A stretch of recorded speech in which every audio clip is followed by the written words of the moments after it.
BNP কে নিয়ে যেটা কেউ কেউ প্রশ্ন করছে যে এখন আগামীতে একটা নির্বাচন যদি হয় এবং তারা যদি বিএনপি জিতে ক্ষমতায় আসে, তো তারা কি আসলে আমাদেরকে ওই গতানুগতিক যে রাজনীতি, ওই ধারার রাজনীতি কি উপহার দেবে, নাকি আপনি মনে করেন যে তারা আসলে যদি জয়ী হয় তাহলে এবার আসলে একটা রাজনীতিতে একটা ইতিবাচক বা গুণগত পরিবর্তন এনে একটা সুস্থ ধারার চর্চা তারা উপহার দেবে?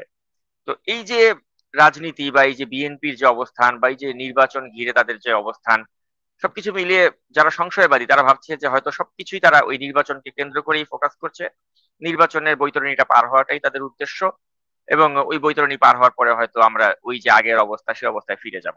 তো আপনার কাছে আমি জানতে চাই যে আসলে কি মানে বিএনপি কি, আপনি মনে করেন যে তারা নির্বাচনটাই তাদের মুখ্য উদ্দেশ্য, অথবা আপনি মনে করেন যে না, তারা আসলে নির্বাচনী বৈতরণী পারটাই মুখ্য উদ্দেশ্য নয়, তারা আসলে রাজনীতিতে একটা ইতিবাচক ধারার বা সুস্থ ধারার একটা পরিবর্তন আগামীতে আনবে এবং ওই লক্ষ্যেই তারা কাজ করছে? অন্তত তাদের লক্ষণগুলো দেখে আপনার কি মনে হয় সেটা একটু আপনার কাছে জানতে চাই।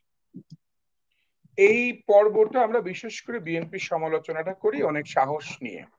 এবং আমরা আমি ব্যক্তিগতভাবেই বিএনপির রাজনীতি করে বিএনপির সমালোচনা করতে চাই কঠোরভাবে, এবং এটি একটি প্র্যাকটিস তৈরি করতে চাই এজন্য যে বিএনপির সমালোচনা করলে, বিএনপির বিরুদ্ধে কথা বললে বিএনপি মানে কাউকে বঞ্চিত করে না, বা বিএনপি তার এই বিষয়গুলোকে ভিন্ন চোখে দেখে না, তাহলে এটা একটি বড় প্র্যাকটিস হয়ে দাঁড়াবে। এবং এই প্র্যাকটিসটি যদি হয় তাহলে বুঝতে হবে যে গণতন্ত্র একটি সুন্দরভাবে দলীয় ভাবেও তৈরি হচ্ছে। এক। আর দুই হচ্ছে যে আপনি যেটি বলতে চাচ্ছেন যে বিএনপির যে ভাবমূর্তি, সেই ভাবমূর্তিটা যদি শুধু নির্বাচন কেন্দ্রিক কিংবা ক্ষমতা যাওয়া কেন্দ্রিক কিনা, কিংবা সেই ভাবমূর্তিটা নির্বাচন বৈতরণী পার হলেও তারা ধরে রাখতে পারবে কিনা, কিংবা কি ধরনের কালচার চর্চা তারা পরিবর্তন করছে বা করবে। এখন ধরেন একটা, আমি সরকারের তো অনেক অনেক বিরুদ্ধে কথা বলি, সরকারের যদি বিরুদ্ধে কথা বলতে বলতে গিয়ে একটা এক দুইটা পক্ষেও কথা বলি, সেই পক্ষে কথা বলাগুলো কতটুকু যায় যায়, যে জন্য যায় আপনাকে তো সাদাকে সাদা এবং কালোকে কালো বলার মানসিক অবস্থান থাকতে হবে। কিন্তু আমরা একটা ট্যাগ লাগানোর ব্যবস্থা করি সবসময়।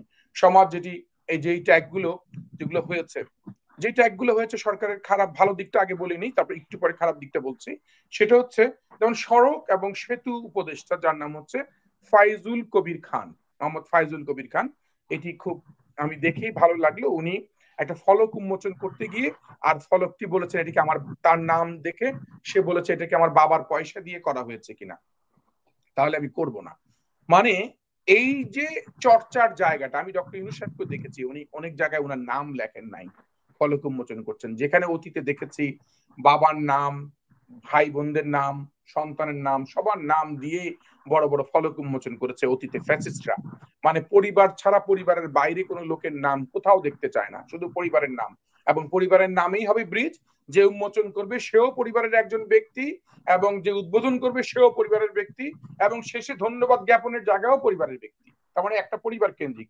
আর সেই জায়গায় একটা ধরেন এই চর্চা, ধরেন এই চর্চার যে ইঙ্গিতটি এই সরকার করেছে, এই সরকার এটি যদি এই ধরনের কাজ প্রকট ভাবে করবে, শুধু চিন্তা করবে যারা ক্ষমতায় আসবে তারা আমাদের এই কাজগুলো দেখে যাতে ভাবে যে আমি তো করতে পারবো না, তাহলে আগামী দিনে এই বড় বড় সড়ক উন্মোচনের নামে এই টাকা টাকা লুটপাটও কমে যাবে, এবং সেই সাথে লুটপাটের এবং জায়গায় এই ফলকের নামে যে ব্যবসা করে সেই ব্যবসাটাও বন্ধ হয়ে যাবে। এটা একটা দিক। আবার পক্ষান্তরে আমি যেটা বলতে চাই, ধরেন আমি যেটা শুনলাম যে শেখ হাসিনার বক্তৃতা বিবৃতি ধরেন প্রচার করা নিষিদ্ধ করা হয়েছে। এটা সেম ঘটনা তারেক রহমানেরও এই প্রচার প্রকাশ করা নিষিদ্ধ ছিল দীর্ঘদিন। যারা ফৌজদারি অপরাধী দণ্ডিত কোনো আসামির কোনো কিছু করতে পারবে না। তার মানে একই কায়দায় যদি হয়, আপনি দেখেন তারেক রহমানের জনপ্রিয়তা বরঞ্চ ওইটা নিষিদ্ধ করার কারণে আপনি বুঝেন, আমরা বুঝি, বরঞ্চ অনেক জনপ্রিয়তা তার বেড়েছে। তার জনপ্রিয়তা বেড়েছে, তার গ্রহণযোগ্যতা বেড়েছে, এবং তার বক্তব্য, তার কথা শোনার জন্য আগ্রহ বেড়েছে এই 18 কোটি মানুষের মধ্যে। তার বক্তব্য আমরা সোশ্যাল মিডিয়াতে শোনার জন্য অপেক্ষা করেছি, জনগণ অপেক্ষা করেছে, কোথায় কি বলছে, কোন মিটিং এ কি বলছে সেটি ভাইরাল হচ্ছে, সেটি একজন একজনকে পাস করছে। মানে কি এটি এই একটা একটা টেস্ট, একটা টেস্টেড একটা রেজাল্ট দেখার পর সরকার কোন বিচারে সরকার এই ধরনের সিদ্ধান্ত যদি নিয়ে থাকে, তাহলে সেটি তো বরঞ্চ আওয়ামী লীগের শেখ হাসিনার ক্ষতি করে নাই, শেখ হাসিনার উপকার করে দিয়েছে। এবং এটি বোঝার জন্য একটি রাজনৈতিক দৃষ্টিভঙ্গি দরকার। এটি বোঝার জন্য একটি রাজনৈতিক চিন্তা দরকার। হ্যাঁ, আপনার তো অন্যান্য মিডিয়াতে আসার দরকার নেই। আপনি দুর্নীতিগ্রস্ত একটা মানুষকে আপনি প্রচার করবেন না, তাকে ব্র্যান্ডিং করার জন্য প্রচার, তার বিরুদ্ধে বা তার বিষয়ে কথাগুলো তো উপস্থাপন করতে পারবেন যে হ্যাঁ সে এই কথাটি ভুল বলছে এই কথাটি, কিন্তু যদি আপনি একেবারে প্রচার না করেন, তাকে যদি আন্ডারওয়ার্ল্ডে রেখে দেন। আর মানুষ কি আমরা প্রতিটা মানুষ কিন্তু নিষিদ্ধের প্রতি একটা আকর্ষণ বলে না, মানুষের মধ্যে একটা নিষিদ্ধের প্রতি আকর্ষণ থাকে। যখনই যে জিনিসটি নিষিদ্ধ হবে তখন সেই জিনিসটি আকৃষ্ট করবে মানুষকে। মানে এটি বলছি এজন্য এটি বিএনপির ক্ষেত্রে প্রযোজ্য কি প্রযোজ্য না সেই লাইনে আমি আসি। সেটা হচ্ছে যেমন ধরেন বিএনপি তার চর্চাগুলো মানে কোন পথে করতে পারবে। বিএনপি দেখেন, বিএনপি কিন্তু যে বিএনপির স্থায়ী কমিটির সদস্য আমাদের সালাউদ্দিন সাহেবও বলেছে যে যুগপৎ আন্দোলনে যারা শরিক হয়েছে তাদেরকে নিয়ে আমরা একটা সরকার গঠন করতে চাই। এখন এই জোটবদ্ধ নির্বাচনী বৈতরণীটা বিএনপির আচরণের কোন জায়গায় ইফেক্টিভ? বিএনপি বলেছে যে আমরা একটা রেইনবো স্টেট দেখতে চাই, একটা যে গভর্নমেন্টকে দেখতে চাই সেখানে আমাদের সকলের পার্টিসিপেশন থাকবে, সকলে মিলে করব। এইটি আমরা যদি ব্যাখ্যা দুই তিন ভাবে করি, ধরেন একটা গ্রুপ ব্যাখ্যা করতেই পারি যে হ্যাঁ আমরা ঐক্যবদ্ধভাবে করব, all we are agree to disagree এই ফরম্যাটে, নাকি all we are agree to follow only one person বা একটি ওয়ান পার্টি। আমরা কি একটা পার্টিকে ফলো করার জন্য সবাই এগ্রি করব শুধু, নাকি আমরা সবাই একমত হব ভিন্ন ভিন্ন মত দেওয়ার জন্য? যদি এটা হয় যে একমত হব ভিন্ন ভিন্ন মত দেওয়ার জন্য, তাহলে দৃষ্টিভঙ্গি পরিবর্তনের ক্ষেত্রে বিএনপি যে জাতীয় ঐক্যমতের সরকার যেটি করার জন্য যে পরিকল্পনা শুরুতেই বলেছে সেটা শেষ অবধি রাখার জন্য তাহলে বিএনপির ভূমিকা রাখার শুরু করে দিয়েছে। এখন বিএনপির ভূমিকা একা রাখলে তো হবে না, অন্যান্য অপরাপর সকল রাজনৈতিক দলগুলোকে কিন্তু ভূমিকা রাখতে হবে। সে ভূমিকা রাখার জন্য যে সাহস দরকার, নৈতিকতা দরকার। শুধু আমি একটা এমপি আসনে কম্প্রোমাইজ করলাম তাতেই যদি আমার নৈতিকতা থাকে যে আমি এমপি সেটাই আমার জন্য বড় প্রাপ্তি, তাহলে কিন্তু হবে না। তাহলে কম্প্রোমাইজটা হয়ে যাবে একটা স্বার্থ কেন্দ্রিক কম্প্রোমাইজ। এখানে বিএনপির যেটি আমি মনে করি, আমার আপনার প্রথম প্রশ্নের সাথে রেশ রেখে বলছি যে বিএনপি আমি মনে করি তারপরেও একটা শক্ত বিরোধী দল প্রত্যাশা করা উচিত বিএনপির। যে বিরোধী দলটা প্রত্যাশা করার সাহস আমরা অনেকেই রাখি না, যে একটা শক্ত বিরোধী দল হলে দেশের জন্য ভালো, গণতন্ত্রের জন্য ভালো, কিন্তু রাজনৈতিক দল হিসেবে বিএনপি শক্ত বিরোধী দল প্রত্যাশা করে কিনা এইটার কোনো মেসেজ মানুষের কাছে এখনো নাই। এটা হলো এক কারণ, বিএনপি চায় কিনা যে একটা শক্ত বিরোধী দল। এখন বিএনপির রাজনৈতিক যে চর্চাগুলো নিয়ে আমরা প্রায় কথা বলি যে বিএনপি রাজনীতি চর্চা করার জায়গা করি, বিএনপির রাজনীতি করার চর্চার জায়গা হচ্ছে গিয়ে পার্টি অফিস কেন্দ্রিক। ধরেন যে পার্টি অফিসে রাজনীতি চর্চা করে, ধরেন যে চর্চাগুলো পার্টি অফিসে আলোচনা হবে, আলোচনা করার পরে এক বক্তব্যে বলার পরে আমার উপরে ধরেন কিছু সংখ্যক মানুষ, বিএনপি মানুষ কিংবা অন্যান্য অপরাপর রাজনৈতিক দলের মানুষগুলো দেখা যাচ্ছে মনক্ষুণ্ণ, অতীত হয়েছে, এখনো হবে, আগামীতেও হবে। কি পার্টি অফিস কেন্দ্রিক রাজনীতিগুলো কখনো রাজনৈতিক চর্চা কেন্দ্র হিসেবে পরিণত হয় নাই।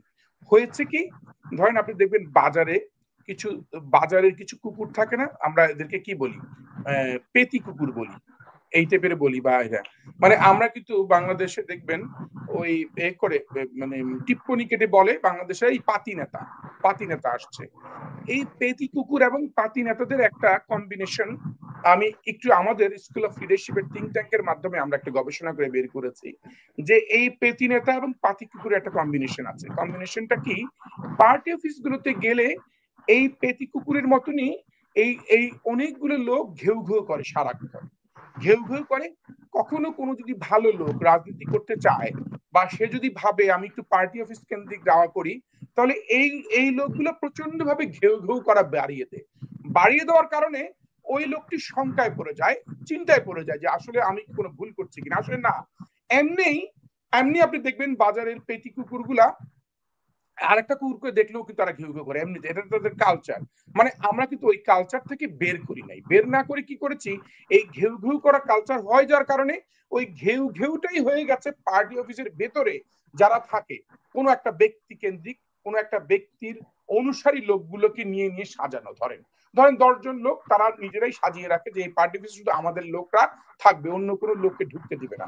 এই চর্চার জায়গাগুলোকে আমরা রাজনীতিবিদ যারা রাজনীতি করে দীর্ঘদিন তারা কিন্তু ওইসব জায়গায় হাত দেয় না, খুব ভয় পায় এসব জায়গায় হাত দিতে, কারণ এই হাতগুলো পুড়ে যেতে পারে। এইসব জায়গায় হাত দিলে হাতটা পুড়ে যাবে। অধিকাংশ মানুষেরই, অধিকাংশ জাতীয় নেতাদেরই কথা বলছি আমি, হাত দেওয়ার কেউ সাহস পাবে না। এখন আপনি বলতে পারেন আমরা তাহলে সাহস করব কিভাবে, কিংবা নাগরিক টেলিভিশনের মাধ্যমে, কিংবা আমরা কি এই সাহসগুলো করতে পারি কিনা? আমরা পারি।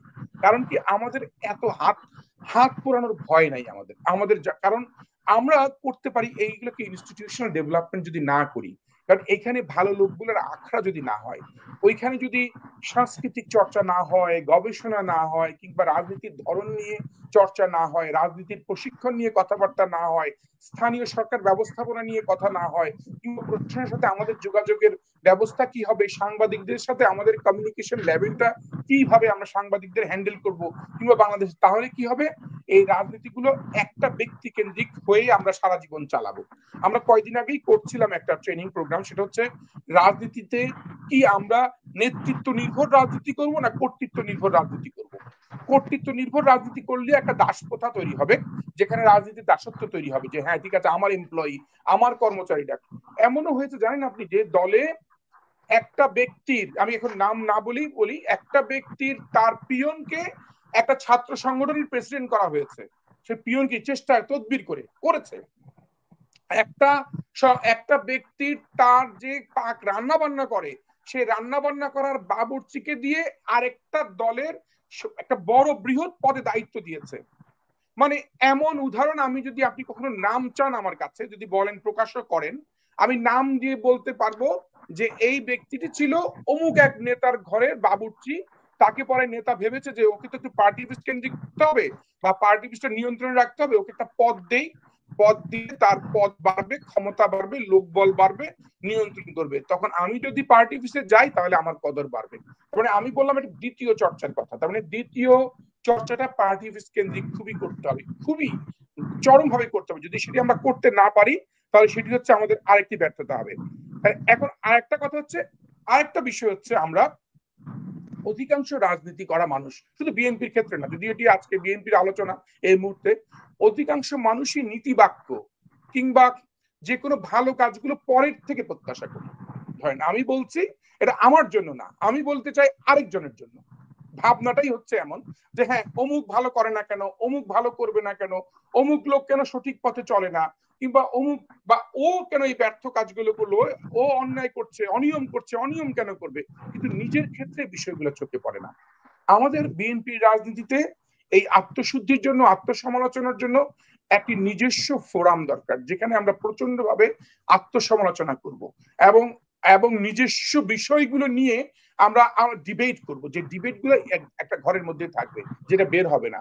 সেই বিষয়টি হচ্ছে তৃতীয় একটি সমস্যা আমাদের তৈরি হয়েছে, যে সমস্যাটা আমরা সবাই রাজনীতি মহলে, বিশেষ করে আমরা শুধুমাত্র অন্যের জন্য, যে কারণে প্রত্যেকটি ওয়ার্ডে, থানায়, উপজেলায় গিয়ে দেখবেন আপনি বিরোধটা শুরু হয়েছে, সেই বিরোধটা সে অপরাপর অন্য দলের মধ্যে পায়, কিংবা অন্য গোষ্ঠীর মধ্যে পায়, বা তার যে বিরোধিতা করে তার মধ্যে পায়। ফলে যেটা হয়েছে, এই যে রাজনীতি চর্চাগুলো আপনি বলছেন না, যে এই চর্চাগুলো কি পরিবর্তন হবে কিনা, এখন বিএনপি ক্ষমতায় গেলেও যদি আমরা এই মানুষগুলোই রাজনীতি করি বা এই মানুষগুলোই থাকি, শুধুমাত্র সময়ের না পার্থক্য, হয়তো 8 মাস আগের কথা, 8 মাস পরের কথা, 8 মাস আগে আমার চরিত্র, যদি আমি চরিত্রই পরিবর্তন না করি, 8 মাস পরে আমাকে যখন চেয়ারে বসাবেন, সেই চেয়ারে বসলে আমার পরিবর্তন হবে, সেই ভাবনাটা আপনি কিভাবে ভাবেন? অর্থাৎ এইগুলো হচ্ছে পার্ট অফ সংস্কার। আমরা বাংলাদেশে যেটি হয়েছে, এবং বিশেষ করে সব দায় দায়িত্ব বিএনপিরই হওয়া উচিত, কারণ বিএনপি বৃহৎ রাজনৈতিক দল, তাদের আসলে এই মুহূর্তে বিএনপি ছাড়া বাংলাদেশকে নিয়ে স্বপ্ন দেখা, বা বাংলাদেশকে নিয়ে নতুন করে ভাবনা, বা বাংলাদেশের উন্নয়ন ভাবনা আর কারো করার সুযোগটা অনেক কম, বিএনপির সুযোগটা সবচেয়ে বেশি। যে কারণেই বলছি যে আমাদের নিজস্ব পরিস্থিতিগুলো সমালোচনা করে এগিয়ে যাওয়ার চর্চাটা আমাদের তৈরি করতে হবে।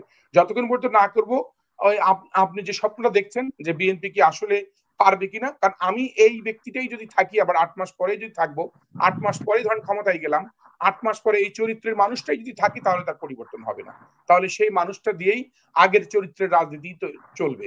ফলে যেটি হবে সেটি হচ্ছে একটা অনিয়ম, দুর্নীতি, বা একটা বিশৃঙ্খলা, পরিস্থিতি আমাদের উত্তরণের জন্য শুধু সংস্কার, আমরা রাষ্ট্রীয় সংস্কারের কথা বলি, সারাক্ষণ রাষ্ট্রীয় সংস্কার নিয়ে আমরা চিল্লাচ্ছি বাইরে, কিন্তু আমরা দলীয় সংস্কারের কথাগুলো কখনোই আমরা এমন ভাবে মাঠে ব্র্যান্ডিং করতে পারি নাই। আসলে এর মধ্যে এতদিনেও কিন্তু আমরা এই কথাগুলো খুব মাঠে আসে নাই। সবাই জাতীয় ইস্যু নিয়ে আমরা এত কথা বলি, কিন্তু একটা লোককেও এই টক শো তো আমি প্রায় যদি দেখার সুযোগ পাই, কাউকে দেখি না যে ভাই আসেন দলীয় সংস্কার নিয়ে আমরা কতটুকু ডিবেট করছি, করি না। এইটা বিএনপির যদি শুরু করতে পারি, এখনো হাতে সময় আছে, তাহলে ভালো হবে।